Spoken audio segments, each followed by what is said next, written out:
मैंने GitHub website के header का स्क्रीनशॉट लिया एंड चैट जीपीटी को बोला कि इसको सेम क्रिएट करो using HTML and CSS and guess what, ये उसने कर भी दिया। आउटपुट आपके सामने है। एंड ऐसे ही एक एक पार्ट का स्क्रीनशॉट लेके मैंने पूरी वेबसाइट चैट जीपीटी से बनवा ली। तो यार जब सारा काम AI टूल्स ही कर दे रहे हैं और अगर आप एक फ्रेशर हो जो वेब डेवलपमेंट में करियर बनाने की सोच रहे हो, तो आपके माइंड में ये क्वेश्चन जरूर आता होगा कि वेब डेवलपमेंट सीखूं या नहीं सीखूं, और अगर सीखना स्टार्ट भी करूंगा तो पहले क्या सीखूंगा, एंड मोस्ट इंपॉर्टेंट कौन सा टॉपिक कितना सीखूंगा। अब यार डेविन AI, चैट जीपीटी जैसे AI टूल्स मार्केट में है जो फ्रंट एंड और बैक एंड डेवलपमेंट दोनों का काम करके दे रहे हैं। तो यार समझ नहीं आ रहा कि वेब डेवलपमेंट एक्चुअली सीखूं कैसे इस AI के जमाने पे। चलो मान लेते हैं तुमने सीखना स्टार्ट भी कर दिया। अब प्रोजेक्ट बनाते टाइम तुम्हें ये डाउट जरूर आता होगा, क्योंकि मुझे भी आता था, कि इन AI टूल्स का यूज मैं कितना करूं, सारी की सारी वेबसाइट AI टूल से बनवा लूं या फिर सिर्फ कुछ कुछ पार्ट्स इनसे बनवाऊं। इस वीडियो को स्टार्ट करने से पहले बेशक तुम्हारे मन में बहुत सारे डाउट्स होंगे, बट आई गारंटी कि इस वीडियो को एंड तक देखने के बाद वो सारे डाउट्स आपके क्लियर हो चुके होंगे, क्योंकि मैं इन्हीं डाउट्स पर बात करने वाला हूं।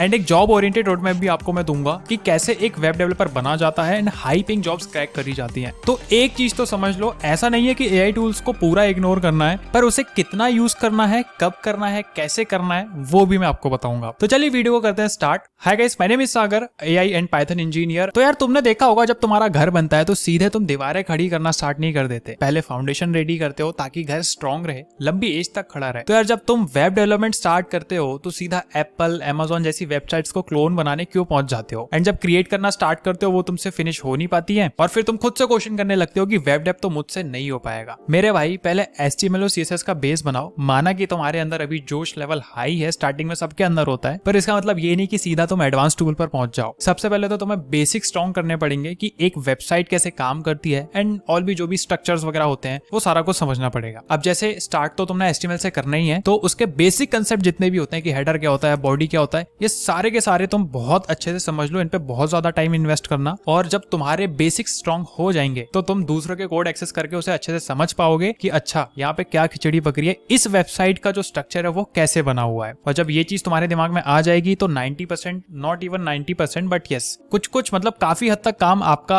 आसान हो जाएगा कि एक वेबसाइट का स्ट्रक्चर खड़ा कैसे होता है। सेकंड, जब बात CSS की आती है तो हम क्या करते हैं, बस थ्योरी खेलते रहते हैं। तो ऐसा बिल्कुल भी नहीं करना है। और जब तुम CSS सीखो तो कुछ ऐसे इंपॉर्टेंट टॉपिक्स है जैसे फ्लिक्स हो गया, मार्जिन हो गया, पैडिंग हो गया, ये सारे के सारे टॉपिक सीखने के साथ साथ ये भी देखना है कि तुम इन्हें सही से इंप्लीमेंट कर पा रहे हो या नहीं कर पा रहे हो। बट प्रॉब्लम ये है भैया कि अंदर से मोटिवेशन ही नहीं आता प्रोजेक्ट्स वगैरह बनाने के लिए। मोटिवेशन आएगा भी कहां से, तुम्हें प्रोजेक्ट बनाने के कोई पैसे थोड़ी मिल रहे हैं, राइट। तो तुम क्या करो, तुम अपने लिए ही एक पोर्टफोलियो प्रोजेक्ट बनाना स्टार्ट कर दो जिसमें तुम्हारे बारे में इंफॉर्मेशन, बेसिकली तुम इसे अपना रिज्यूमे भी कह सकते हो, क्योंकि जब बारी खुद की आती है तो हम फ्री में भी काम करने के लिए रेडी हो जाते हैं। एंड गेस व्हाट, ये जो रोड मैप मैं आपको बता रहा हूँ ये पूरा प्रोजेक्ट बेस्ड होने वाला है। अब सोचो कि तुमने एक ई-कॉमर्स वेबसाइट बनाना है जैसे Amazon, तो इसमें तुम चैट जीपीटी का यूज जरूर कर सकते हो, क्योंकि मैं एज्यूम करके चल रहा हूँ कि तुमने पहले ही वो पर्सनल पोर्टफोलियो वेबसाइट बना ली है जो मैंने जस्ट अभी बताया था HTML CSS का यूज करके, ठीक है। तो इस बार खुद को चैलेंज करके कुछ बड़ा ट्राई करते हैं। Amazon जैसी वेबसाइट के लिए तुम्हारे को CSS और एक फ्रेमवर्क ही सीखना पड़ेगा, and I recommend go with Tailwind CSS, क्योंकि इसे सीखना भी इंपॉर्टेंट है और ये सीखना भी बहुत आसान है। टेलविंड जो है वो CSS का फ्रेमवर्क है और ये चीजें काफी सिंपल बना देता है और तुम्हारी वेबसाइट की CSS जनरेट करके तुम्हारा काम बहुत आसान कर देता है। चैट जीपीटी से नो डाउट हेल्प लो, पर अगर तुम 8 से 10 दिन लगाकर टेलविंड CSS अच्छे से सीख लोगे तो तुम्हें इसके साथ काम करने में बहुत मजा आने वाला है, और ये तुम्हें स्टैंड आउट भी करेगा कि यार मुझे CSS का फ्रेमवर्क भी आता है। और जब तुम्हें बेसिक चीजें आती है तो समझो तुम्हारा 20% काम तो हो गया वेब डेवलपर बनने का। अब अगले स्टेप में चलते हैं जो है जावास्क्रिप्ट सीखना। जावास्क्रिप्ट वेब डेवलपमेंट का कोर है, ये नहीं आता तो आगे कुछ नहीं कर पाओगे, इसलिए जावास्क्रिप्ट को अच्छे से सीखना बहुत जरूरी है। जावास्क्रिप्ट में तुम्हें फंक्शंस, लूप्स और डिफरेंट फंक्शंस को इंप्लीमेंट करना सीखना होगा। ऑब्जेक्ट ओरिएंटेड प्रोग्रामिंग भी पढ़ना पड़ेगा, जावास्क्रिप्ट में ऑब्जेक्ट्स कैसे डिफाइन होते हैं। जावास्क्रिप्ट को सीखने का सबसे बेस्ट तरीका ये है कि गेम्स बनाना। जब गेम्स वगैरह बनाओगे तो इसमें लॉजिक बिल्डिंग भी काफी अच्छी यूज होगी तुम्हारी, और जावास्क्रिप्ट में गेम्स बनाने के लिए तुम्हें HTML CSS की भी जरूरत पड़ेगी। एंड मैं ये नहीं कह रहा कि फर्स्ट टाइम ट्राई में ही सब कुछ बना लोगे, तुम्हें एक प्रोसेस से गुजरना पड़ेगा जिसमें फेल नाम का भी स्टेशन आता है,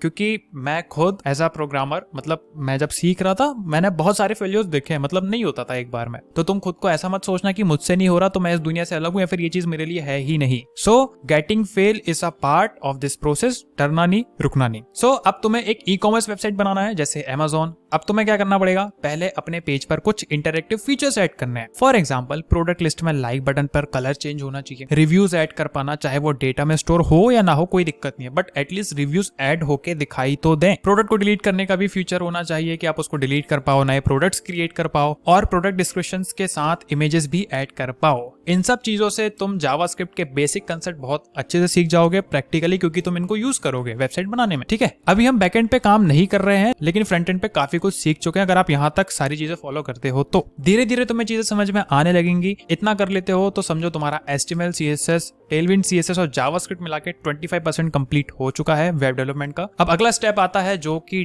आज की डेट में बहुत ज्यादा जरूरी है, एक फ्रंट एंड फ्रेमवर्क सीखना। यहाँ हम रिएक्ट, एंगुलर या Vue.js जैसे फ्रेमवर्क में से कुछ सीखेंगे। सबसे पॉपुलर अभी मार्केट में रिएक्ट चल रहा है, तो मैं रिएक्ट के बारे में डिस्कस करूंगा। फ्रेमवर्क सीखने का प्रोसेस सब में लगभग सेम ही होता है, कुछ ऐसा ज्यादा डिफरेंस नहीं होता, 19-20 का रहता है बस। ठीक है, हमें 4 चीजें मेन सीखनी है। सबसे पहला स्टेट्स के बारे में, कंपोनेंट्स कैसे काम करते हैं, हुक्स का यूज कैसे करना होता है, रेटेक्स टूल्स के बारे में सीखना है। अब ये 4 चीजें सीखकर हम फ्रेमवर्क यूज करना अच्छे से सीख जाएंगे एंड ये चीजें हमारे लिए काफी आसान हो जाती है। जब आप श्योर हो जाओ कि यार ये चारों चीजें मैंने बहुत अच्छे से सीख ली हैं, तो बिलीव मी बहुत ज्यादा काम आसान आपका हो जाएगा। अब तुम्हारा काम ये होगा कि रिएक्ट फ्रेमवर्क में इन चीजों के बारे में पढ़ के मास्टर करना है। अपना टास्क ये रखो कि जो तुमने अभी ई-कॉमर्स का प्रोजेक्ट बनाया था उसको पूरा का पूरा फ्रेमवर्क में कन्वर्ट करना है। ठीक है, रिएक्ट फ्रेमवर्क में कन्वर्ट करो या किसी भी फ्रेमवर्क में कन्वर्ट करो जो तुमने सीखा है, बट प्रोजेक्ट पूरा फ्रेमवर्क ओरिएंटेड होना चाहिए। अगर तुम ये स्टेप्स फॉलो कर लेते हो तो तुम्हारा ई-कॉमर्स प्रोजेक्ट एक नॉर्मल प्रोजेक्ट नहीं बल्कि एक बहुत सॉलिड प्रोजेक्ट बन जाएगा। तो भैया यहाँ तक अगर आप आ जाते हैं तो मान लो कि तुम्हारी वेब डेवलपमेंट की जर्नी 40% कंप्लीट हो चुकी है। ऐसे तुम्हारी रिएक्ट फ्रेमवर्क के साथ वेब डेवलपमेंट जर्नी काफी स्मूथ हो जाएगी। अगर तुमने अपने ई-कॉमर्स प्रोजेक्ट को रिएक्ट फ्रेमवर्क के साथ कन्वर्ट कर लिया है तो भैया बधाई हो, तुम्हें आगे बढ़ने से अब कोई नहीं रोक पाएगा, इवन तुम्हारा सेल्फ डाउट भी नहीं। अब आता है कि एक और क्रूशियल स्टेप, वो है बैकएंड डेवलपमेंट शुरू करना। बैकएंड के लिए हम Node.js या जावा यूज कर सकते हैं और पाइथन भी यूज कर सकते हैं, काफी ज्यादा ट्रेंडिंग में चल रही है। इवन मैं खुद पाइथन में बैकएंड यूज करता हूं। तो आजकल जैसे नॉर्मल देखा जाए तो Node.js काफी पॉपुलर है, मतलब ज्यादातर लोग इसको सीखते हैं, बट हायरिंग जो है सब में इक्वली है मेरे ख्याल से। मतलब बहुत से लोग आपको बोलेंगे कि नोड में नहीं, जेंगो में करो, जेंगो में नहीं, उसमें करो, इसमें करो, वो कोई दिक्कत नहीं है। आपको जिसमें करना है आप उस पर कर सकते हो, जावा में भी कर सकते हो, पाइथन में भी कर सकते हो, नोड के साथ भी आप कंटिन्यू कर सकते हैं। बट मैं इस वीडियो पे Node.js की बात करूंगा क्योंकि ये काफी पॉपुलर फ्रेमवर्क है। बट ऐसा नहीं है कि तुमको इसी के साथ कंटिन्यू करना है, आप किसी भी बैकएंड फ्रेमवर्क को चूज करके उसके साथ कंटिन्यू कर सकते हो। तो सबसे पहले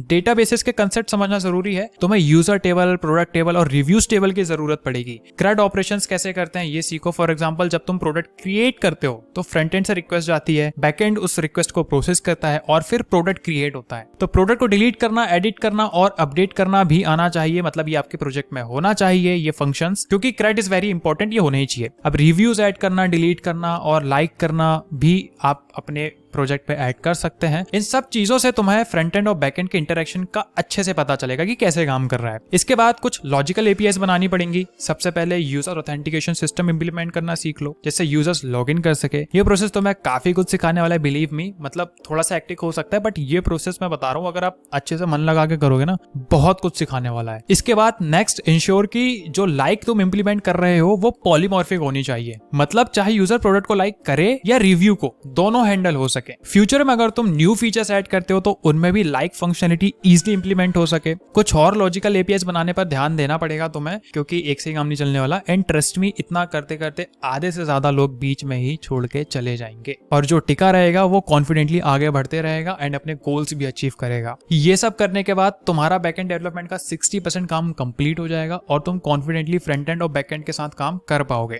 नाउ अब तुम्हें चेकआउट प्रोसेस को भी स्ट्रीमलाइन करना पड़ेगा। इसके लिए तुम वेब सॉकेट्स के बारे में पढ़ना स्टार्ट कर देना। वेब सॉकेट सीखने से तुम बैकएंड के साथ रियल टाइम इंटरेक्शंस कैसे मैनेज करते हैं ये सीख पाओगे। वेब सॉकेट्स का यूज करके तुम real time inventory updates element भी कर सकते हो। नेक्स्ट स्टेप में तुम्हें अपनी जो ई-कॉमर्स साइट तुमने बनाई थी उसको डिप्लॉय करना रहेगा। AWS या फिर वर्सल के थ्रू डिप्लॉय कर सकते हो आप, ये बढ़िया ऑप्शन है। डिप्लॉयमेंट से तुम अपने प्रोजेक्ट को लाइव इन्वायरमेंट में डाल पाओगे जहां रियल यूजर्स इंटरेक्ट करेंगे। डिप्लॉय करो और एनालाइज करो कि कैसे सब काम कर रहा है। अब जो लास्ट 25% पार्ट है वो सबसे ज्यादा क्रिटिकल है। तुम्हें अपने प्रोजेक्ट को यूनिक बनाना पड़ेगा। यहाँ तुम ChatGPT का भरपूर दबा के यूज कर सकते हो, कोई दिक्कत नहीं है। ChatGPT का यूज करके तुम यूनिक फीचर जैसे personalised recommendation, AI driven search functionalities add कर सकते हो। ये फीचर्स तुम्हारे प्रोजेक्ट को स्टैंड आउट करेंगे। मेरे हिसाब से इस Amazon ई-कॉमर्स वेबसाइट में तुम 3 यूनिक फीचर्स ऐड कर सकते हो। पहला, तुम कस्टमर रिव्यू को अलग अलग कैटेगरीज में डिस्प्ले कर सकते हो। हर ई-कॉमर्स साइट क्या करती है, सारे रिव्यूज को मिक्स करके दिखा देती है। तो तुम क्या कर सकते हो, अलग अलग सेक्शंस क्रिएट कर सकते हो। जैसे एक सेक्शन टेक्स्ट बेस्ड रिव्यूज के लिए हो गया, दूसरा इमेज बेस्ड रिव्यूज के लिए हो गया और तीसरा वीडियो बेस्ड रिव्यूज के लिए हो गया।